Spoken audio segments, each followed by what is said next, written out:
What up, y'all? Welcome back to another episode of Rotobound here, talking about more NASCAR news and content, so let's roll. As expected, the Legacy No. 43 front tire changer John Rosanelli and Jackman Keelan Mills suspended 2 races for wheel coming off at Vegas. They will be replaced by Brian Backus, changer, and Matt Wilps, Jackman.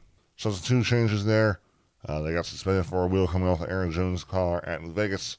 There's only 3 races left in the season, 2 races, and then those guys will come back and hit 1 race, and then it'll be the off season. So I guess in a way they got 2 extra weeks to kind of just chill out. Now I assume they'll still be able to practice.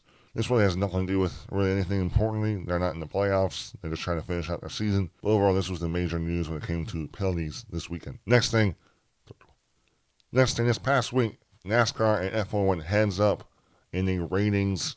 And NASCAR Cup Series race was at 2:30 Eastern on NBC, and the F1 race was at 3 o'clock on ABC. The ratings are in. NASCAR got 2.3 million viewers on Sunday, NASCAR Cup Series race at Las Vegas, while ABC got 1.3 million viewers for the F1 race at COTA. Oh my gosh, NASCAR beat Formula 1, hands up, go crazy. You know, I don't really take this much as a W. I mean, I think people hoped and expected that to happen. Now, the interesting thing is NASCAR's race got about a 0.6% increase in viewership from last year. Now, the Formula 1 race, so last year when F1 raced at COTA, it was when NASCAR was racing at Homestead Miami Speedway. F1 got around 800K, NASCAR got 2.25 million viewers. So F1 really increased their viewership. Now, I believe the reason for that is that F1, the championship battle, was not as competitive last year. Max Verstappen was dominating. This year's championship battle is a little more competitive with Max Verstappen and Lando Norris. So I tacked those viewerships up to a more competitive championship battle versus just overall F1's growing. Now, I could be wrong. I don't watch much F1. If it's on, I'll watch it. Now, I would say that 2.3 million viewers for NASCAR Cup Series racing on NBC today, right now, with the NFL going on, is a big deal, I think. It's a lot of viewers, especially with NFL, who is just a powerhouse during this time with viewerships. I mean, there's so many games to watch at 1 o'clock, 4:25, and you feel like NASCAR wouldn't be able to get that many viewers, but they did. Next thing, massive news. Dale Earnhardt Jr. will run a Budweiser scheme No. 8 in November 23rd late model stock race at Florence, and in select late model stock races in 2024 and 2025. Yes, the iconic red Budweiser car that Dale Earnhardt Jr. made famous during the beginning parts of his career at DEI is back. They're bringing it back. Budweiser's back. They teased this thing the night before with a bunch of different social media posts. A lot of speculation. What could this mean? Well, this is what it meant. It's back, baby. The car. It looks awesome, dude. It's a little bit different than the Cup car. The late model car has 2 big black lines coming across. The Cup car had multiple black lines. That's the only thing different. It's still a bright red car, the same Budweiser font. Everything's the same, man. Now look, I never got to watch this car on TV when I was a kid because first half when Dale Earnhardt Jr. ran this car, I wasn't born yet, and in the second half, I was way too young to ever watch NASCAR.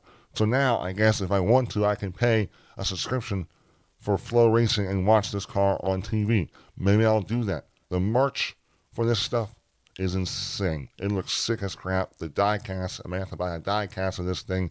It's really cool. Also, the No. 8 font. That Budweiser font. Junior Motorsports owns that font now. It was owned by Teresa Earnhardt for a long, long time. Teresa owned the trademark to that font, and I guess she gave it up this year, and Junior Motorsports took advantage of that and decided to buy it, and everything worked out, and now they own that font, that number. And it's also really cool that Budweiser agreed to all this. I bet you both sides are going to make a lot of money because of this. So I think it's a great overall partnership for both. But come on, man. I mean, this is freaking incredible.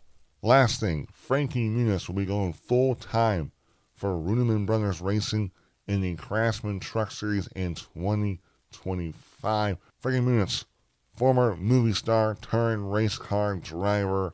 He raced a lot of different things, and then in 2023, he went full-time for Rhett Jones Racing in the ARCA Series. And then he raced an additional 2 races this year. Out of 22 starts, he has 1 top 5, 12 top 10s, and an average finish of 11th. He's also made 2 starts for Joey Gase Racing this year, and also 2 starts in the Craftsman Truck Series. I'm not sure what Truck Series team it might have been for Runeman Brothers Racing. Look, his stats aren't anything impressive, but he was very competitive, I felt like, in the ARCA car. Now, there's only so many ARCA cars that are competitive, so I wouldn't say that's the best crop of talent, but he was competitive. It seemed like he was learning, having fun. He has a lot of support from Ford. It seems like he does a lot of Ford events. Ford likes him a lot. I'm not sure if Ford's helping the teams he's racing for with support and money. It could change with Runeman Brothers Racing, a Ford team. Runeman Brothers Racing is a smaller Truck Series team. I don't expect him to win a race. I don't expect him to make the playoffs, but I think he can definitely put together some good runs. And I think the most important thing for him at the age of 38 is for him to learn and have fun. I don't know what Frankie Muniz's goal is with his racing career, especially in stock car. I don't think good teams, see value in a guy who's 38 and doesn't have as much racing overall experience than some of these kids, younger kids that have been racing for a really long time and are really good and really young. But overall, it's really cool to see Frankie Muniz in NASCAR. He was on Fox and Friends, and that's where he announced that he's racing for Runeman Brothers Racing. So it's great to have him in the sport.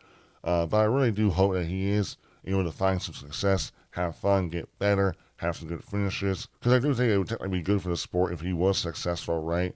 Especially for how big Frankie was when he was doing movies and shows. But overall, looking forward to watching. Well, overall, thank you guys for watching. Hope you all enjoyed. Lots of good stuff there. Excited for the Bud car, see it on TV, and see how Frankie does in 2025 Craftsman Truck Series Racing.